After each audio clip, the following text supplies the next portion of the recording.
बिस्मिल्लाहिर्रहमानिर्रहीम। अस्सलाम वालेकुम नाज़रीन, उम्मीद करता हूँ आप तमाम लोग खैरियत से होंगे। अगर अभी तक आपने हमारे डिजिटल मीडिया प्लेटफॉर्म सब्सक्राइब नहीं किए तो प्लीज़ सब्सक्राइब कर दीजिएगा। नाज़रीन, इस व्लॉग के अंदर एक बहुत अहम डेवलपमेंट है, बहुत बड़ी डेवलपमेंट है, मैं उसके ऊपर बात करना चाहूँगा। इमरान खान साहब ने सदर पाकिस्तान जनाब डॉक्टर आरिफ अलवी साहब को एक ख़त लिखा है और ख़त लिखा गया है general Bajwa ex army chief के ख़िलाफ़।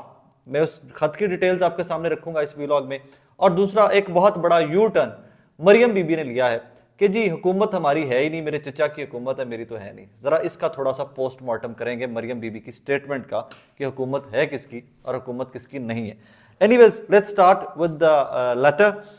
आपको पता है कि अभी रिसेंटली आफ्ताब इकबाल साहब ने एक वीलॉग के अंदर इंकशाफात किए और बड़े खौफनाक इंकशाफात किए कि जी जनरल बाजवा ने उनको कॉल करके इमरान खान साहब के बारे में क्या क्या बताया एंड व्हाट नॉट, कि जी मेरे पास रिकॉर्डिंग्स एंड एवरीथिंग। सो एक ख़त है जो आज इमरान खान साहब ने लिखा है डॉक्टर आरिफ अलवी को कि इन तमाम मामलात की तहकीकात की जानी चाहिए। Since doctor Arif Alvi is the supreme commander, तो उन्हीं को ख़त लिखना बनता था, क्योंकि शहबाज शरीफ साहब से या किसी इदारे से तो इस टाइम पे इमरान खान साहब को कोई होप्स आए है ही नहीं है, बात और रखनी भी नहीं चाहिए। एनीवेज, मैं ख़त का मतन थोड़ा सा पढ़ दूँ, ख़त का आपको बता दूँ कि ख़त में क्या क्या लिखा गया। सिर्फ मोटे मोटे पॉइंट्स आपको बता रहा हूँ, एक लंबा चौड़ा ख़त है, मैं साथ कोशिश करता हूँ कि स्क्रीन के साथ चल भी जाए वो। ख़त का मतन कुछ इस किस्म के कुछ मोटे मोटे पॉइंट्स जो हैं। जनरल बाजवा के खिलाफ फौरी तहकीकात का मुतालबा किया इमरान खान साहब ने। आगे उन्होंने लिखा है कि हल्फ की खिलाफ वर्जियाँ हैं। जनरल बाजवा ने अपने टेन्योर के अंदर जो उन्होंने हल्फ उठाया था अफवाज पाकिस्तान को ज्वाइन करते हुए, उनकी खिलाफ वर्जियाँ की हैं, लिहाजा उनकी तहकीकात की जाए। जनरल बाजवा, एक बहुत अहम नुक्ता जो मेरे नज़दीक बहुत ही अहम नुक्ता है और इस सारे लेटर को उस नुक्ते के गिर्द घूमना चाहिए और इन्वेस्टिगेशन के अंदर ये नुक्ता बहुत इंपॉर्टेंट होगा। वो नुक्ता ये है कि जनरल बाजवा ने इंकशाफ किया है कि हम का लफ्ज इस्तेमाल किया है, इमरान खान को पाकिस्तान के लिए खतरा समझते थे। खत में इमरान खान साहब लिखते हैं सदर पाकिस्तान को कि ये हम का लफ्ज जो है ये तहकीक तलब है, ये वजाहत तलब है।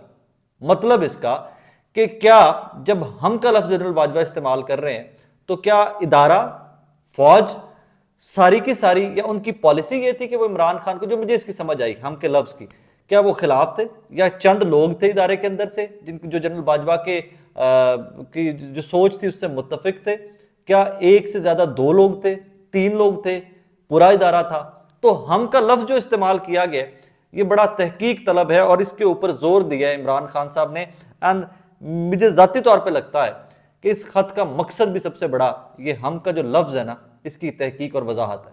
और इसके ऊपर तहकीक और वजाहत होनी भी चाहिए कि मतलब कैसे जनरल बाजवा कौन होते हैं कि रिटायरमेंट के बाद आके उल्टी सीधी बातें कर फिर उसके बाद शर्मिंदगी में ये कह देना मैं तो बहुत गुस्से में था, और वो वीलॉग भी आफ्ताब इकबाल साहब ने छुपा दिया, उसकी तरफ भी मैं बाद में आता हूं। आगे लिखते हैं इमरान खान साहब कि इनकी ये तमाम तर स्टेटमेंट्स जो हैं ये आर्टिकल 244 की सरीहन खिलाफ वर्जी है। मतलब आप हल्फ जो उठाते हैं फौज पाकिस्तान को ज्वाइन करते हुए, उस हल्फ के आर्टिकल जो 244 है आईने पाकिस्तान का, उसकी सरीहन खिलाफ वर्जी करी है जनरल बाजवा ने। आगे चलिए तो उन्होंने एक और इंकशाफ किया था जनरल बाजवा साहब ने, जो आफ्ताब इकबाल साहब के वीलॉग के अंदर उन्होंने एक और इंकशाफ किया था, और वो ये इंकशाफ था कि उन्होंने नैब के जरिए शौकत तरीन के केसेस जल्दी खत्म करवाए। ये भी अपने इख्तियारात से, आप दूसरे इदारे के उसकी जाके जुरिस्डिक्शन में, ये दूसरे इदारे के इख्तियारात में घुस रहे हो, और ये भी गैर आईनी है। अब इसका मतलब ये हो गया कि इमरान खान साहब तो खुल के कह रहे हैं कि भाई इसकी तहकीक करो।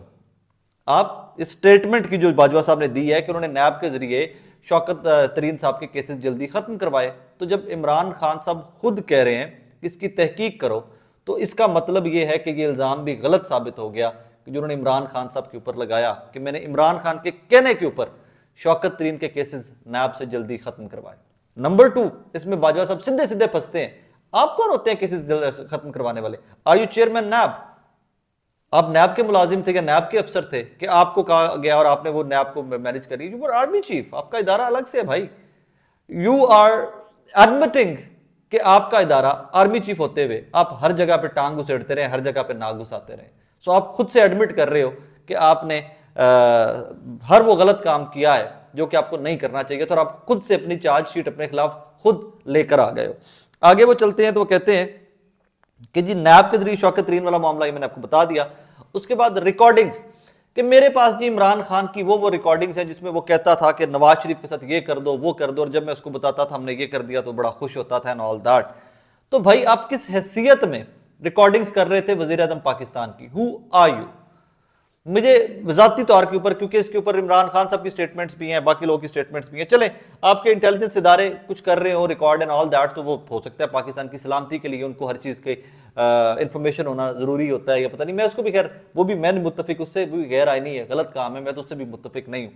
लेकिन आर्मी चीफ पर्सनल कैपेसिटी में कैसे वज़ीर आज़म पाकिस्तान को रिकॉर्ड कर सकते हैं, और वो भी हिडन कैमरा से छुप छुपा के? आप जेम्स बॉन्ड थे, जिस तरह वो लोगों ने कहा हुआ था कि बाजवा साहब जेम्स बॉन्ड भी रहे हैं, तो किस किस्म के बॉन्ड थे भाई आप कि आप वज़ीर आज़म पाकिस्तान को रिकॉर्ड कर रहे हो और फिर अब आगे खुद ही बड़ा खुल के बता रहे हो कि जी मेरे पास रिकॉर्डिंग्स है? तुसी इत्थे भी फंस गए हो बाजवा साहब। और इसके ऊपर मुझे नहीं पता, वो बशीर जैदी साहब हैं, उन्होंने लिखा हुआ था और मैंने उन्हीं का वो पकड़ के आगे मैंने भी ट्वीट किया कि आर्टिकल 6 लगना चाहिए बाजवा साहब के ऊपर। मुझे नहीं पता इस मुल्क में आर्टिकल 6 लगते हैं कि नहीं लगते, बहुत कम मिसालें हैं, लेकिन इन सारे मामलात के बाद तो आपने हर हलफ की, हर जो आपकी लायबिलिटी थी या जो आपकी ऑब्लिगेशन थी, आपने उसकी खिलाफ वर्जी की है।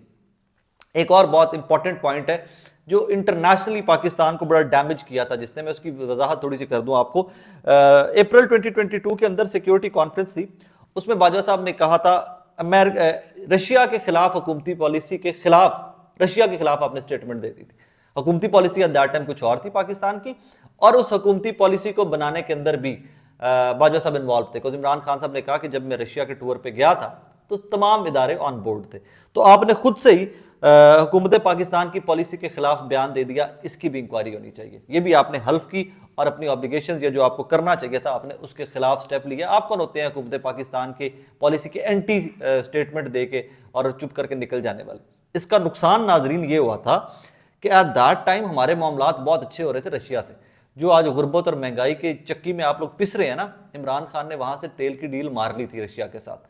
वो हमें तेल मिल जाना था वहां सस्ता जिस तरह इंडिया ले रहा है, और हमारे इकोनॉमी के हालात बहुत बेहतर हो सकते थे। आज जो पेट्रोल की प्राइसेस 300 के करीब पहुंची हैं, 270 के करीब पहुंची पड़ी हैं, ये पेट्रोल की प्राइसेस बहुत कंट्रोल में रखकर हुकूमत बहुत बेहतर परफॉर्म कर सकती थी। जिस तरह इनकी नाहली एक्सपोज हो रही है, अल्लाह पाक ने इनकी नाहली के ऊपर मौजूदा हुकूमत की पर्दा डाले रखना था। बाजवा साहब किस तरह की स्टेटमेंट्स नहीं रशिया से हमें दूर किया, और आज तक हमें सस्ता पेट्रोल सस्ता तेल वहां से नहीं मिला। इंडिया खरीद रहा है, और इंडिया की इकॉनमी देख लें कि सिर्फ इतने वर्स्ट क्राइसिस के अंदर कोविड के बाद भी इंडिया को आप देख लें वो बेहतरीन परफॉर्म कर रहे हैं। सो बेड़ा गर्क करने में बाजवा साहब ने कोई कसर नहीं छोड़ी हुई इस लेटर की। ये कुछ पॉइंट्स हैं लेटर के, एक लंबा चौड़ा लेटर है जो उन्होंने सदर पाकिस्तान को लिखा। अच्छा, अब इसके ऊपर अगली एक बहस स्टार्ट हो गई कि सदर पाकिस्तान क्या कर सकते हैं, बीइंग सुप्रीम कमांडर वो क्या कर सकते हैं? वो तो एक बस doctor Arif Alvi is way to civil to mess with anybody, और कोई मैसअप क्रिएट करने के लिए ही इज वे टू सिविल। तो भाई साहब मेरी जाती राय ये है कि इमरान खान 75 साल के स्मार्टेस्ट पॉलिटिशियंस में से एक है, जिसको आप क्रिकेटर कहते रहे ना, वो 75 साल के स्मार्टेस्ट पॉलिटिशियंस में से एक है। वो हर चीज ऑन रिकॉर्ड लेके आ रहे हैं कि ये तारीख का हिस्सा रहे कि पाकिस्तान के साथ किस किसने क्या क्या किया था।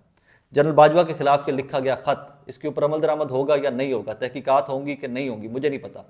एक चीज का मुझे पता है कि इमरान खान ने ये तमाम तहकीकात और ये तमाम इल्जामात और जो जनरल बाजवा ने कहा है इसको ऑन रिकॉर्ड ले आए। अब ये तारीख का हिस्सा रहेगा कि एक साबिका वजीर आजम जिसको कत्ल करने की कोशिश की गई थी, उसने एक्स आर्मी चीफ उसके कारनामों के ऊपर सदर पाकिस्तान को खत लिखा था कि इसने अपने हल्फ की पासदारी नहीं की, हल्फ तोड़ा है, खिलाफ वर्जी की है हल्फ की, लिहाजा इंक्वायरी की जाए। सो ये तारीख का हिस्सा रहेगा, and that is what makes Imran Khan the most smartest politician in history of Pakistan.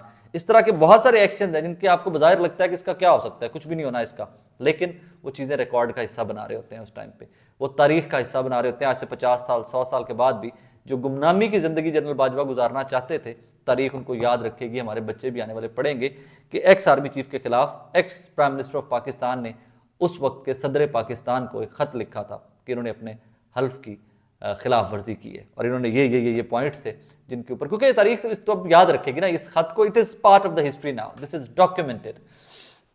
सो अब आपको गालिबन समझ आ गया होगा कि इमरान खान का खत लिखने का मकसद क्या था। हो सकता है इसके ऊपर तहकीकात भी हो सकता है इसके ऊपर इंक्वायरी भी हो, लेकिन तारीख का हिस्सा ये खत जरूर बन चुका है। अब आगे चलते हैं जी। मरियम नवाज साहिबा वो कहती हैं कि भाईजान महंगाई बहुत है, गरीब पिस रहा है, मैं मानती हूं, लेकिन मैं तो हुकूमत का हिस्सा नहीं हूं, हुकूमत तो मेरे चचा की है। अब मैं इसमें थोड़ा सा आपको इनलाइटन कर दूं। माजी में हम सहाफ़ी सारे मिलकर बहुत शोर मचाते रहे, एन शीन नून मरियम हमजा मरियम हमजा इख्तलाफात, नवाज शहबाज इख्तलाफात। Don't buy all that. Maybe मैंने भी एट सम पॉइंट किसी स्टांस को लेकर, किसी खबर को लेकर ये कहा हो, डोंट बाय दैट। इनके इख्तलाफात की वजूहात कुछ और हैं, क्योंकि इख्तलाफात है नहीं है। एक सियासी जमात है, जो सियासी जमात को समझ आ गया है कि हमने बड़ा गर्क करके रख दिया है अपने पॉलिसीज, अपने स्टेप्स और रिजीम चेंज के नतीजे के अंदर हमने पाकिस्तान का बड़ा गर्क करके रख दिया है, गरीब को हमने मार के रख दिया है। अब इससे निकला कैसे जाए? उसमें सबसे पहला मुरा बनाया गया कैप्टन सफदर साहब को, जिन्होंने स्टेटमेंट्स दी। आपको याद है मैंने स्टेटमेंट्स के टाइम भी कहा था कि ये बारिश का पहला खतरा है, ये एक नया बयानिया बनाने की तरफ लेकर जा रहे हैं कैप्टन सफदर साहब। Exactly that is what is happening now. Captain Safdar साहब की स्टेटमेंट आती है, मरियम बीबी कहती है चुप कर, जो आपने स्टेटमेंट नहीं देनी आज के बाद। ओके, शाहिद खकान अब्बासी साहब, नून लीग से नाराज हूं मैं, मरियम नवाज को लीडर नहीं मानता, मैं ये नहीं करता, आज मुलाकात होगी लाहौर दे विच। सो ये ग्रुप छोटे छोटे क्रिएट किए जा रहे थे नून लीग के अंदर, ताकि शहबाज शरीफ की और ये नून लीग ने जो गंद डाला है पीडीएम ने आके पाकिस्तान के अंदर, जो बड़ा गर्क किया गरीब आदमी का, इसको समेटा जा सके। हम कह दें कि जी सारा मलबा शहबाज शरीफ के ऊपर फेंक दो और हम नीट एंड क्लीन एक साइड के ऊपर इलेक्शन में चले जाएंगे। हम वोट को इज्जत दो का नारा भी लगाएंगे, हम महंगाई के खिलाफ भी नारा लगाएंगे, हम एंटी स्टैब्लिशमेंट भी नारा लगाएंगे, हम जजों के खिलाफ भी नारा लगाएंगे, हम उन फैसलों के खिलाफ भी नारा लगाएंगे, क्योंकि इमरान खान इन सबसे अनकंट्रोलेबल हो चुके हैं। मेरी कुछ इत्तलात ये हैं कि पीपल्स पार्टी ने भी कहीं पर ये कन्वे किया है कि 90 दिन के अंदर इलेक्शंस होने चाहिए। और नंबर 2 इत्तलात है, मेरी इसको कॉन्फर्मेशन मेरे पास नहीं है, लेकिन इत्तलात है, मुझे कल रात को एक दोस्त बता रहे थे कि पीपल्स पार्टी ने कन्वे किया है नून लीग को कि भाईजान एक तो अपोजिशन लीडर राजा रियाज क्यों, उनके पास मेंबर हैं पाकिस्तान तहरीक इंसाफ के, तो उनका अपोजिशन लीडर आने दें। नंबर 2 उन्होंने कहा है कि 90 दिन के अंदर इलेक्शन होने चाहिए। सो इस टाइम के ऊपर जो सबसे बुरा वक्त चल रहा है ना, वो नून लीग का चल रहा है। पीपल्स पार्टी भी इसको कैश आउट कर जाएगी टाइम को, उनका सिंध उन्होंने सेव करना है, वो किसी ना किसी तरीके कर जाएंगे। और मरकज में वो कितने बहुत हाई स्टेक्स, जरदारी साहब के बारे में एक चीज याद रखिएगा, वो बांट के खाने वाला बंदा है। वो नून लीग की तरह हर चीज के ऊपर अपना पेट नहीं रख देता कि अभी मेरा है, अभी मेरा है, अभी मेरा, कि वज़ीर आज़म भी मैं, तो पुत्र मेरा वज़ीर आला Punjab. Zardari is not that kind of politician. Zardari देकर बांट कर खाने वाला है, कि वो कहेंगे जी सारे बस ठीक है, मुझे सिंध दे दो, आप ये ले लो, आप ये ले लो, आप ये ले लो, मिलकर let's sit together. He is that kind of politician. So Maryam बीबी की आपको सियासत की समझ आ जानी चाहिए कि जो वज़ीर आज़म हाउस जब हुकूमत बनाई गई तो नवाज शरीफ साहब की इजाजत से बनाई गई। कैप्टन सफदर ने इसका एतराफ़ किया, उन्होंने कहा जी कि जो सारे लोग जाते थे, जो घुटनों को हाथ लगाते थे नवाज शरीफ साहब के, ये गलत इंफॉर्मेशन देते थे इनको। दैट इज द रीजन कि नवाज शरीफ ने कहा कि चलें जी regime change and all that, अदम एतमाद एंड एवरीथिंग। सो सारे का सारा मलबा अब शहबाज शरीफ के ऊपर शिफ्ट किया जाएगा with the passage of time. But this is a tool, ये सिर्फ और कुछ भी नहीं है, सिर्फ टूल है। अगले इलेक्शन में जाने की तैयारी कर रहे हैं ये लोग, लेकिन बदकिस्मती की बात यह है कि ये इनका बयानिया बिल्कुल नहीं बिकेगा। And I can tell you for fact कि ये इनका बयानिया बिल्कुल नहीं बिकेगा। अवाम, इनके अपने वोटर जो है ना नून लीग के, मैं रोड शोज करता हूं, मैं अवाम में होता हूं, इनके अपने वोटर जो है ना, वो उन अलकाबाद से मरियम बीबी और इनकी पार्टी और नवाज शरीफ साहब और शहबाज शरीफ साहब को याद करते हैं कि आपकी सोच है, अपना वोटर। सो वो अब इमरान खान को दुआएं दे रहे हैं कि यार उसके टाइम में तो कोविड भी था, ये भी था, वो भी था, लेकिन वो फिर भी इस हुकूमत से बहुत बेहतर हुकूमत थी। सो ये एक धोखा है, धोखे में ना आइएगा। बाकी फिर देखते हैं क्या होता है इस मुल्क के साथ। दुआओं में याद जरूर रखा करें। मैं हमेशा से कहता हूं कि हम मेहनत में कमी नहीं है, हमें डायरेक्शन हो सकता है ना मिल रही हो, लेकिन पाकिस्तानी टकरे हम मार रहे हैं और कमी सिर्फ कोई मुकद्दर का हेर फेर है। तो दुआओं में जरूर याद रखा करें पाकिस्तान को अपना, और बहुत सारा ख्याल रखिएगा, अपने इर्द गिर्द के लोगों का ख्याल रखिएगा। अल्लाह हाफ़िज़।